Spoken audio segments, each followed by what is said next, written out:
Namaste ಎಲ್ರಿಗೂ. Hi my dear student. See, last class ನಾವು angle of incidence and angle of reflection ಇದ್ರ ಬಗ್ಗೆ discuss ಮಾಡಿದ್ವಿ. See next, laws of reflection, stated laws of reflection ಅದು ಸಹ discuss ಮಾಡಿದ್ವಿ.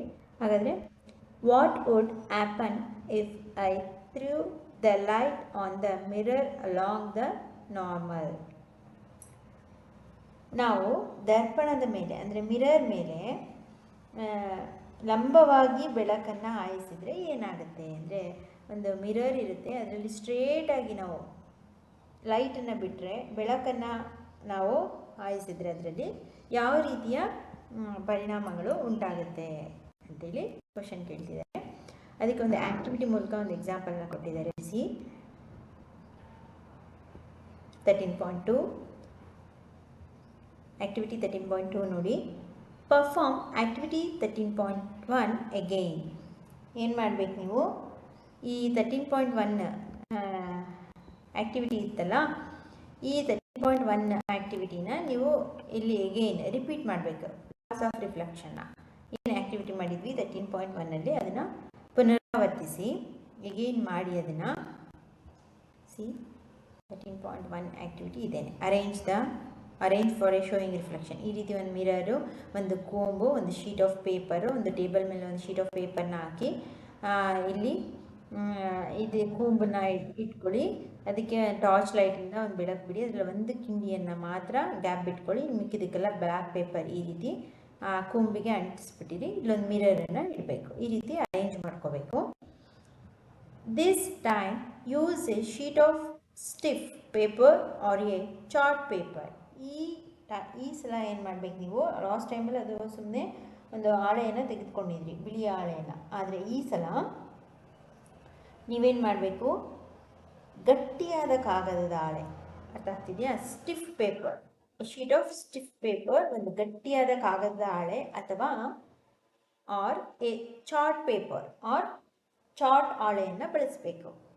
Let the sheet project a little behind the edge of the table. ಹಾಳೆಯು ಮೇಜಿನ ಅಂಚಿನಿಂದ ಸ್ವಲ್ಪ ಹೊರ ಚಾಚಿರಲಿ. ಅಂದರೆ ಈ ಶೀಟ್ ಇದೆಯಲ್ಲ, ಇಲ್ಲಿ ನೋಡಿ ಚಿತ್ರದಲ್ಲಿ ಕೊಟ್ಟಿದ್ದಾರೆ. ಅಂದರೆ ಇಲ್ಲಿ ಟೇಬಲ್ ಇದೆ ಅಂತ ಅಂದರೆ ಟೇಬಲಿಂದ ಸ್ವಲ್ಪ ಹೊರಗಡೆ ಬಂದಿರಲಿ ಈ ಶೀಟು. ಏನು, ಆ ಟೇಬಲ್ ಕರೆಕ್ಟಾಗಿ ಟೇಬಲಿಗೆ ಮೇಲೆ ಇಡಬೇಡಿ. ಆ ಶೀಟು ಟೇಬಲಿನ ಅಂಚಿನಿಂದ ಹೊರಗೆ ಸ್ವಲ್ಪ ಆ ಶೀಟ್ ಬಂದಿರೋ ಥರ, ಇಲ್ಲಿ ತೋರಿಸಿರೋ ಥರ ಇಟ್ಕೊಳ್ಬೇಕು.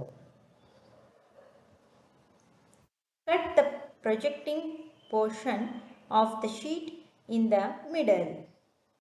ಏನು ಮಾಡಬೇಕು, ಇದು ಒಂದು ಕಡೆ ಇಲ್ಲಿ ತೋರಿಸಿದಾರಲ್ಲ, ಇಲ್ಲಿ ಕಟ್ ಮಾಡಬೇಕು. ಇಲ್ಲಿ ಕಟ್ ಮಾಡಿದ್ದಾರೆ ನೋಡಿ ನೀಟಾಗಿ ಮಧ್ಯಕ್ಕೆ. ಇಲ್ಲಿ ಕೆಳಗಡೆ ಅದು ಶೀಟ್ ಇದೆ, ಇಲ್ಲಿ ನೀಟಾಗಿ ಮಧ್ಯ ಭಾಗದಲ್ಲಿ ಏನು ಮಾಡಿದ್ದಾರೆ, ಆ ಶೀಟ್ ಆಫ್ ಪೇಪರ್ನ, ಆ ಗಟ್ಟಿ ಕಾಗದವನ್ನು ಕಟ್ ಮಾಡಬೇಕು, ಕತ್ತರಿಸಬೇಕು ಮಧ್ಯಕ್ಕೆ. ಲುಕ್ ಅಟ್ ದ ರಿಫ್ಲೆಕ್ಟೆಡ್ ರೇ. ಈ ರೀತಿ ಸ್ವಲ್ಪ ಹೊರಚಾಚಿದ ಮೇಲೆ, ಹೊರಚಾಚಿರುವ ಹಾಳೆಯ ಭಾಗವನ್ನು ಮಧ್ಯದಲ್ಲಿ ಕತ್ತರಿಸಬೇಕು. ಕತ್ತರಿಸಿದ ಮೇಲೆ ಏನು ಮಾಡಬೇಕು, ಪ್ರತಿಫಲಿತ ಕಿರಣವನ್ನು ವೀಕ್ಷಿಸಿ. ಈ ರೀತಿ ಎಲ್ಲ ಇಟ್ಕೊಂಡಿರ್ತೀರ ಅಲ್ವಾ, ಇಲ್ಲಿ ಕೂಂಬು, ಅದೇ ಟಾರ್ಚು, ಇಲ್ಲಿ ಮಿರರು ಎಲ್ಲ. ಇಲ್ಲಿಂದ ಲೈಟ್ ಬಿಡಿ. ಆ ಕೂಂಬಿನ ಒಂದು ಕಿಂಡಿಯಿಂದ ಲೈಟ್ ಹೋಗುತ್ತೆ. ಈ ಒಂದು ಶೀಟ್ ಆಫ್ ಪೇಪರ್ ಹೊರಗಡೆ ಬಂದಿರುತ್ತಲ್ಲ, ಈಗ ಆ ಕಿರಣವನ್ನು ಟಾರ್ಚ್ನ ಆನ್ ಮಾಡಿದ್ರೆ ಇಲ್ಲಿಂದ ಬಂದಂಥ ಈ ಕಿರಣ ಯಾವ ರೀತಿ ಪ್ರತಿಫಲಿಸುತ್ತೆ, ಪ್ರತಿಫಲಿತ ಕಿರಣ ಯಾವ ರೀತಿ ಬೀಳುತ್ತೆ ಅನ್ನೋದನ್ನು ವೀಕ್ಷಿಸಿ, ಇಲ್ಲಿ ಗಮನಿಸಿ ಅಂತೇಳಿ. ಓಕೆನಾ? Look at the reflected ray. Make sure that the reflected ray extended to the projected portion of the paper. ವೀಕ್ಷಿಸಿ ಏನು ಮಾಡಬೇಕು, ಆ ಕಾಗದದ ಹಾಳೆಯ ಎಲ್ಲಿಯವರೆಗೂ ಆ ರಿಫ್ಲೆಕ್ಟೆಡ್ ಪ್ರತಿಫಲಿತ ಕಿರಣ ಎಲ್ಲಿಯವರೆಗೂ ಚಾಚಿದೆ ಎಂಬುದನ್ನು ಗಮನಿಸಿ.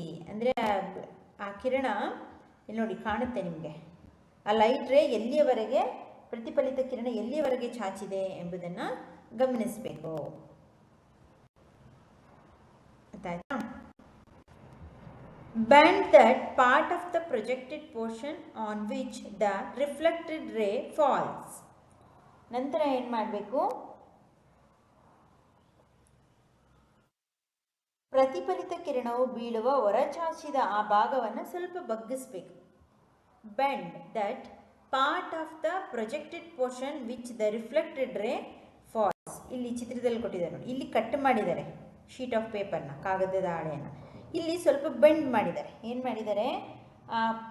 ಬಗ್ಗಿಸಿದ್ದಾರೆ. ಅಂದರೆ ಆ ಪ್ರತಿಫಲಿತ ಕಿರಣ ಬೀಳುವ ಹೊರಚಾಚಿದ ಆ ಭಾಗವನ್ನು, ಇಲ್ಲಿ ಫುಲ್ಲು ಇಲ್ಲಿವರೆಗೂ ಹಾಳೆ ಮೇಲೆ ಪ್ರತಿಫಲಿತ ಕಿರಣ ಬಿದ್ದಿದೆ. ಈ ಹಾಳೆಯನ್ನು ಏನು ಮಾಡಿದ್ದಾರೆ? ಸ್ವಲ್ಪ ಬೆಂಡ್ ಮಾಡಿ ಬಗ್ಗಿಸಿ ಇಲ್ಲಿ ಕೈಲಿ ಹಿಡಿದಿಟ್ಕೊಂಡಿದ್ದಾರೆ ನೋಡಿ, ಅದನ್ನು ಬಗ್ಗಿಸಿದ್ದಾರೆ. ಅರ್ಥ ಆಯ್ತಾ? ಆ ಕಾಗದವನ್ನು ಬಗ್ಗಿಸಿದ್ದಾರೆ.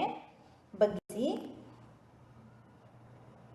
Can you still see the reflected ರೇ?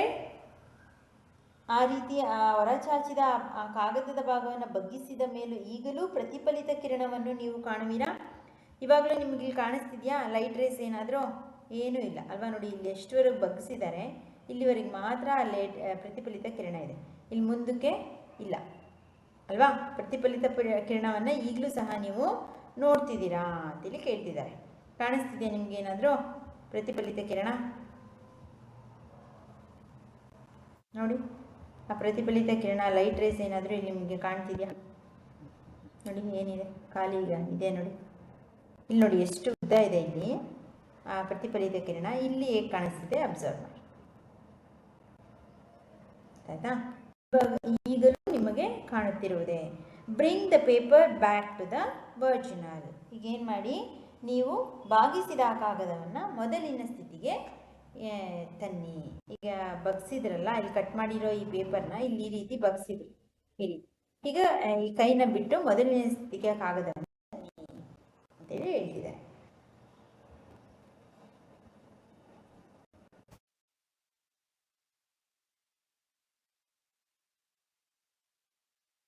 Position, bring original position. Can you see the reflected ray again? ಪ್ರತಿಫಲಿತ ಕಿರಣವನ್ನು ಮತ್ತೆ ಕಾಣುವಿರಾ? ಹಾಗಾದರೆ ಕೈ ಬಿಟ್ಟಿರ್ತೀರಲ್ಲ, ಇಲ್ಲಿ ಈ ರೀತಿ ಬಗ್ಸಿರೋದನ್ನು ಕೈ ಬಿಟ್ಟ ಮೇಲೆ ಮತ್ತೆ ಪ್ರತಿಫಲಿತ ಕಿರಣ ಕಾಣುತ್ತಾ? ನೀವು ಒಂದ್ಸಲ ಈ ಪ್ರಯೋಗವನ್ನು ಮಾಡಿ ಅದಕ್ಕೆ ಆನ್ಸರ್ ಮಾಡಿ. ಮತ್ತೆ ಈ ಕೈನ ಬಿಟ್ಟ ಮೇಲೆ, ಬಗ್ಸಿರುವಂಥ ಈ ಕಾಗದದ ಬಿಟ್ಟ ಮೇಲೆ ಮತ್ತೆ ಈ ರೀತಿ ಲೈಟ್ ರೇಸ್ ಕಾಣುತ್ತಾ ಅಂತೇಳಿ ಕ್ವಶನ್ ಕೇಳ್ತಿದ್ದಾರೆ. ಕಾಣುತ್ತೆ. What do you infer? ಹಾಗಾದರೆ ನಿಮ್ಮ ತೀರ್ಮಾನವೇನು ಅದನ್ನು ತಿಳಿಸಿ. ನೀವು ಈ ಪ್ರಯೋಗವನ್ನು ಮಾಡಿ ತೀರ್ಮಾನವನ್ನು ತಿಳಿಸಬೇಕು. ಅದೇ ರೀತಿ ಇಲ್ಲಿ ಇನ್ಸಿಡೆಂಟ್ ರೇ ಬಿ, ಇಲ್ಲಿ ಎರಡನೇ ಭಾಗದಲ್ಲಿರುವಂಥದ್ದೇನು? ಪತನ ಕಿರಣ. ಇದು ರಿಫ್ಲೆಕ್ಟೆಡ್ ರೇ ಆ್ಯಂಡ್ ಅಂದರೆ ಪ್ರತಿಫಲಿತ ಕಿರಣ ಮತ್ತು the normal at the point of incident line, ಪತನ ಬಿಂದುವಿನಲ್ಲಿ ಎಳೆದ ಲಂಬ ಇನ್ ದ ಸೇಮ್ ಪ್ಲೈನ್, ಒಂದೇ ಸಮತಲದಲ್ಲಿ ಇರುತ್ತದೆ. ಅಂದರೆ ಇಲ್ಲಿ ನೋಡಿ, ಇಲ್ಲಿ ಎ ಸೆಕ್ಷನಲ್ಲಿ ಏನಾಯಿತು, ಇಲ್ಲಿಂದ ಲೈಟು ರೇಸು ಬಂದಿದೆ, ಇಷ್ಟೇ ಇದೆ ಲೈಟ್ ರೇಸ್ ಅಲ್ವಾ, ಚಿಕ್ಕದಾಗಿ. ಇದರ ಪ್ರತಿಫಲಿತ ಕಿರಣ ಏನಾಗಿದೆ, ಇಷ್ಟುದ್ದದವರೆಗೂ ಇದೆ, ನಿಜ ಅಲ್ವಾ ಪ್ರತಿಫಲಿತ ಕಿರಣ.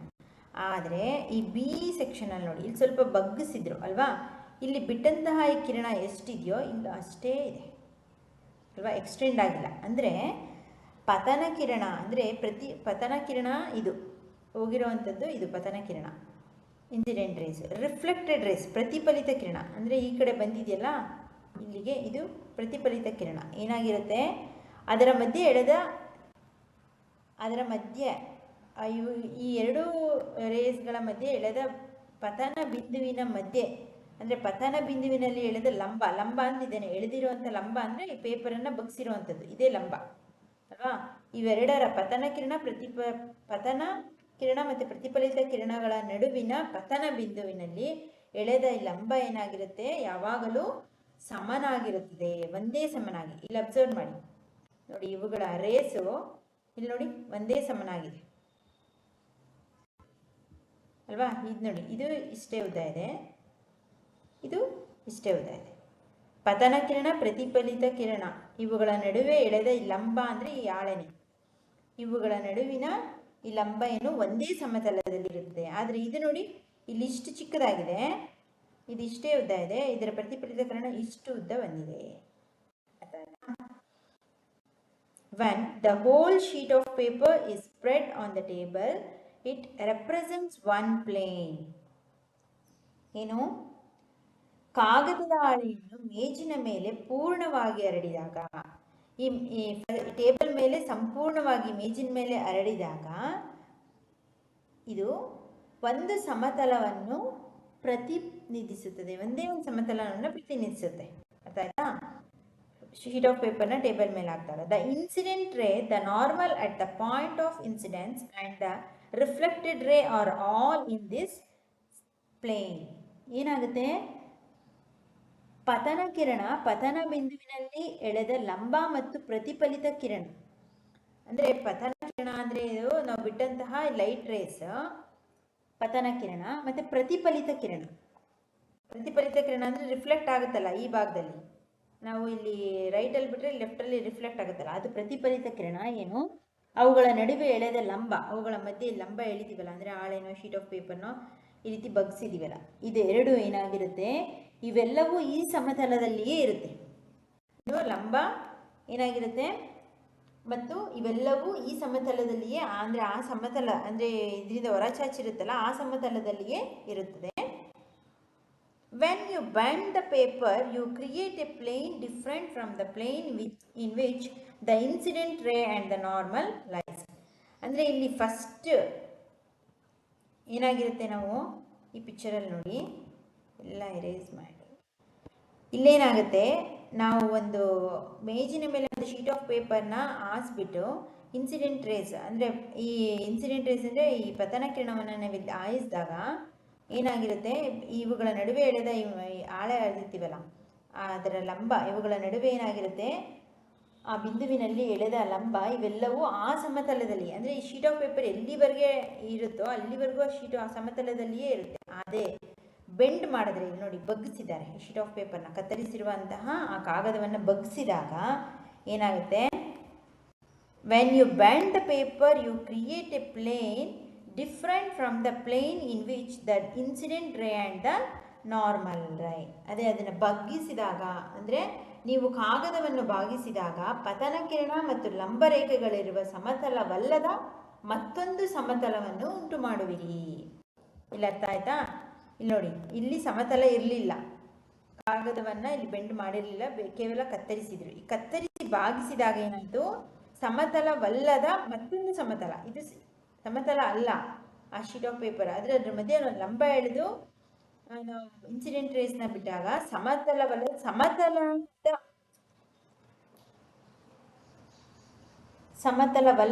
ಸಮತಲವನ್ನು ಉಂಟು ಮಾಡುತ್ತದೆ. ಇದು ಸಮತಲ ಅಂದರೆ ಇದೆಷ್ಟು ರೇಸ್ ಇರುತ್ತೋ ಇದು ಅಷ್ಟೇ ಉದ್ದ ಇದೆ ಅಲ್ವಾ, ಇದೆಷ್ಟಿದೆ ಇದು ಅಷ್ಟೇ ಇದೆ. ಇದನ್ನು ಬಾಗಿಸಿದಾಗ ಏನಾಯಿತು, ಶೀಟ್ ಆಫ್ ಪೇಪರು ಇಲ್ಲಿಂದ ಮುಂದಕ್ಕೆ ಬೆಳಕು ಇಲ್ಲಿಂದ ಡೌನಿಗೆ ಹಿಂಗೆ ಬಾಗಲ್ಲ, ಇಲ್ಲಿಗೆ ಕರೆಕ್ಟಾಗಿ ಮೇಜಿಗೆ ಇಷ್ಟಿಗೆ ಟೇಬಲ್ ಇಷ್ಟಿದೆ ಕರೆಕ್ಟಾಗಿ ಇಲ್ಲಿಗೆ ಆ ಶೀಟ್ ಆಫ್ ಪೇಪರ್ನ ಇಲ್ಲಿ ಬಗ್ಸಿದ್ರು. ಇಲ್ಲಿವರೆಗೆ ಮಾತ್ರ ಈ ಬೆಳಕು ಹರಿಯಿತು, ಇಲ್ಲಿಂದ ಕೆಳಗಡೆ ಬಾಗಿಸಿದಂತಹ ಕಾಗದದ ಮೇಲೆ ಬೆಳಕು ಬೀಳ್ತಿಲ್ಲ. ಅಂದರೆ ಇಲ್ಲಿ ಏನಾಯಿತು, ಪತನ ಕಿರಣವು ಪ್ರತಿಫಲಿತ ಕಿರಣವನ್ನ ಸಮನಾಗಿ ತೋರಿಸುತ್ತದೆ ಬೆಂಡ್ ಮಾಡಿದಾಗ ಅಂತ. ಆಯ್ತಾ? Then you do not see the reflected rays. ಏನಾಗುತ್ತೆ ಅವಾಗ? ಆಗ ಪ್ರತಿಫಲಿತ ಕಿರಣವನ್ನು ನೀವು ಕಾಣಲಾರಿರಿ ಮುಂದೆ. ಅಂದರೆ ಇದ್ರ ಮುಂದಕ್ಕೆ ನೀವು ಇಲ್ಲಿ ಶುದ್ಧದವರೆಗೂ ಇರುತ್ತಲ್ಲ ಈ ರೀತಿಯ ಕಿರಣವನ್ನು ನಾವು ನೋಡೋದಕ್ಕೆ ಸಾಧ್ಯ ಇಲ್ಲ. ಇದು ಏನನ್ನ ಸೂಚಿಸುತ್ತದೆ ಅಂದರೆ ವಾಟ್ ಡಸ್ ಇಟ್ ಇಂಡಿಕೇಟ್ಸ್? ಹಾಗಾದರೆ ಇದು ಏನನ್ನ ತೋರಿಸುತ್ತೆ? It indicates that the incident ray the normal at the point of incidence. ಇದು ಪತನ ಕಿರಣ ಪತನ ಬಿಂದುವಿನಲ್ಲಿ. ಪತನ ಬಿಂದು ಅಂದರೆ ಇಲ್ಲಿ ಏನಿಲ್ಲ, ಬಾಗಿಸಿರುವಂತಹ ಈ ಲಂಬಕೋನ ಇದೇನೆ. ಆಯ್ತಾ? ಪತನ ಕಿರಣ ದ ಇನ್ಸಿಡೆಂಟ್ ರೇಸ್ ಬಿಟ್ಟಂತಹ light normal at the point of incidence. ಪತನ ಕಿರಣ ಪತನ ಬಿಂದುವಿನಲ್ಲಿ ಎಳೆದ ಲಂಬ ಆ್ಯಂಡ್ ರಿಫ್ಲೆಕ್ಟೆಡ್ ರೇ ಅಂದರೆ ಪ್ರತಿಫಲಿತ ಬಿದ್ದಂತಹ ಬೆಳಕು ಪಕ್ಕದಲ್ಲಿ ಪ್ರತಿಫಲಿಸುತ್ತಲ್ಲ ಆ ಪ್ರತಿಫಲಿತ ಕಿರಣ ಒಂದೇ ಸಮತಲದಲ್ಲಿರುತ್ತವೆ. Incident ray, the normal at the point of incidence and the reflected ray all lie in the same plane. ಏನು, ನಾವು ಬಿಟ್ಟಂತಹ ಕಿರಣ ಎಷ್ಟು ಉದ್ದ ಇರುತ್ತೋ ಪ್ರತಿಫಲಿಸುವಂತಹ ಕಿರಣವು ಅಷ್ಟೇ ಸಮತಲದಲ್ಲಿ ಇರುತ್ತದೆ, ಅಂದರೆ ಒಂದೇ ಸಮತಲದಲ್ಲಿ ಇರುತ್ತದೆ ಎಂಬುದನ್ನು ಸೂಚಿಸುತ್ತದೆ. This is another law of reflection. ಇದು ಏನನ್ನು ಸೂಚಿಸುತ್ತದೆ? ಇದು ಪ್ರತಿಫಲನದ ಇನ್ನೊಂದು ನಿಯಮ. ಅಂದರೆ ನಾವು ಬಿಟ್ಟಂತಹ ಕಿರಣದಲ್ಲಿ ಒಂದು ಶೀಟ್ ಆಫ್ ಪೇಪರ್ ಮೇಲೆ ಇಲ್ಲಿ ಲೈಟನ್ನು ಬಿಟ್ಟಾಗ ಆ ಕಾಗದ ಎಷ್ಟು ಉದ್ದ ಇರುತ್ತೋ ಅಷ್ಟೇ ಉದ್ದ ಒಂದು ಕಡೆ ರಿಫ್ಲೆಕ್ಟ್ ಆದರೆ ಅದೊಂದು ನಿಯಮ. ಆದರೆ ಆ ಕಾಗದವನ್ನು ಮಧ್ಯಕ್ಕೆ ಕತ್ತರಿಸಿ ಅದನ್ನು ಬಾಗಿಸಿದಾಗ ಬಿಟ್ಟಂತಹ ಕಿರಣಗಳು ಲೈಟ್ ಆ ಬಾಗಿಸಿದ ನಂತರ ಯಾವುದೇ ರೀತಿಯ ಪ್ರತಿಫಲಿತ ಕಿರಣ ಕಂಡುಬರೋದಿಲ್ಲ. ಬಾಗಿಸಿದಾಗ ಎಲ್ಲಿವರೆಗೆ ಇರುತ್ತೋ ಆ ಶೀಟು ಇಲ್ಲಿ ಅಂದರೆ ಬಿಟ್ಟಂತಹ ಕಿರಣಕ್ಕೂ ಪ್ರತಿಫಲಿಸುವಂತಹ ಕಿರಣ ಎರಡೂ ಒಂದೇ ಸಮನಲ್ಲಿ ಇರುವುದು ಕಾಣುತ್ತದೆ. ಈ ರೀತಿಯ ನಿಯಮ ಏನು, ಇದು ಪ್ರತಿಫಲನದ ಅಂದರೆ ಲಾಸ್ ಆಫ್ ರಿಫ್ಲೆಕ್ಷನ್ ಅಲ್ಲಿ ಇನ್ನೊಂದು ನಿಯಮ ಇದು. ಅರ್ಥ ಆಯ್ತಾ? ಲಾಸ್ ಆಫ್ ರಿಫ್ಲೆಕ್ಷನ್ ಅಂದರೆ ರಿಫ್ಲೆಕ್ಟ್ ಆಗೋದು ಪತನ ಕಿರಣವು ಪ್ರತಿಫಲನ ಕಿರಣಕ್ಕೆ. ಆದರೆ ಇಲ್ಲಿ ಇದು ಮತ್ತೊಂದು ನಿಯಮ ಏನು ಅಂದರೆ ಏನನ್ನು ಸೂಚಿಸುತ್ತೆ, ಅಟ್ ದ ಸೇಮ್ ಪ್ಲೈನ್ ಅಂದರೆ ಇನ್ಸಿಡೆಂಟ್ ರೇಸ್ ಮತ್ತು ರಿಫ್ಲೆಕ್ಟೆಡ್ ರೇಸ್ ಆಲ್ ಲೈ ಇನ್ ದ ಸೇಮ್ ಪ್ಲೈನ್. ಪತನ ಕಿರಣವು ಪ್ರತಿಫಲನ ಕಿರಣಕ್ಕೆ ಯಾವಾಗಲೂ ಒಂದೇ ಸಮನಾಗಿರುತ್ತದೆ. ಅಂದರೆ ಪತನ ಬಿಂದುವಿನ ನಡುವೆ ಪತನ ಬಿಂದು ಅಂದರೆ ಹಾಳೆಯನ್ನು ಬಾಗಿಸಿದ್ರಲ್ಲ ಅದೇ ಪತನ ಬಿಂದು. ಅವುಗಳ ನಡುವೆ ಪತನ ಬಿಂದು ಬಂದಾಗ ಪತನ ಕಿರಣ ಮತ್ತು ಪ್ರತಿಫಲಿತ ಕಿರಣ ಬಿಟ್ಟಂತಹ ಬೆಳಕು ಮತ್ತು ಬರುವಂತಹ ಬೆಳಕು ಎರಡೂ ಒಂದೇ ಸಮತಲದಲ್ಲಿ ಇರುತ್ತದೆ ಎಂಬುದನ್ನು ಸೂಚಿಸುತ್ತದೆ. ಇದನ್ನು ಏನಂತ ಕರೀತಾರೆ, this is another law of reflection. ಇದು ಪ್ರತಿಫಲನದ ಮತ್ತೊಂದು ನಿಯಮ ಅಂತ. Paheli and Bojai performed the above activities outside the classroom.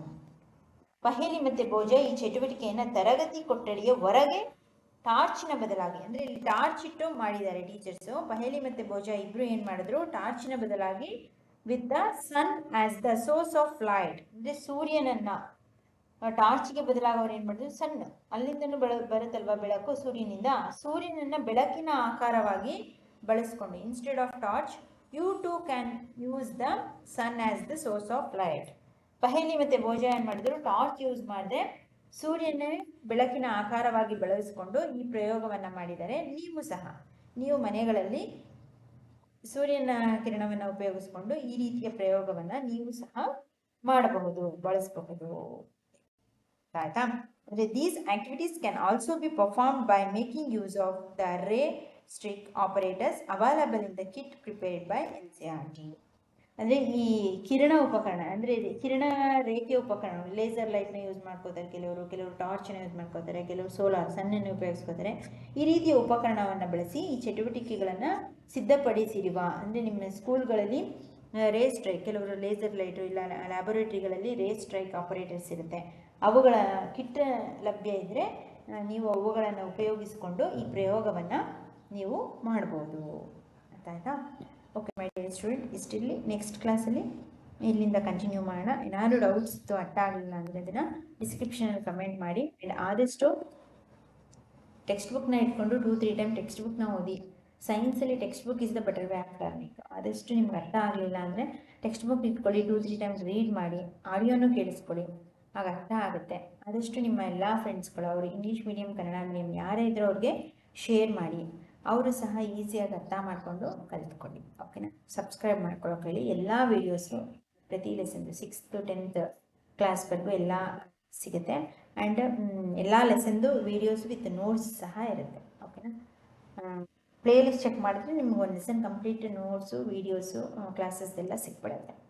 Okay my dear student, ಇವತ್ತಿನ ಹೋಮ್ವರ್ಕ್ ಕ್ವೆಶನ್ಸ್ನ ತಗೊಳ್ಳಿ.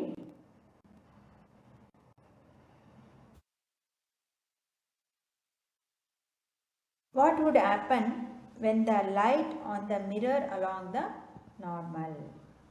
ಇದೇ ಕ್ವಶನ್. ಅಂದರೆ ಏನಾಗುತ್ತೆ, ನಾವೊಂದು ದರ್ಪಣದ ಮೇಲೆ ಲಂಬವಾಗಿ ಬೆಳಕನ್ನು ಹರಿಸಿದಾಗ ಇದಕ್ಕೆ ಈ ಆ್ಯಕ್ಟಿವಿಟಿನ ಎಕ್ಸ್ಪ್ಲೈನ್ ಮಾಡಬೇಕು. ನೀವು ಸಿಂಪಲಾಗಿ ಎಕ್ಸ್ಪ್ಲೈನ್ ಮಾಡಿ ಅದಕ್ಕೆ ಆನ್ಸರ್ ಮಾಡಿ. ಆ್ಯಂಡ್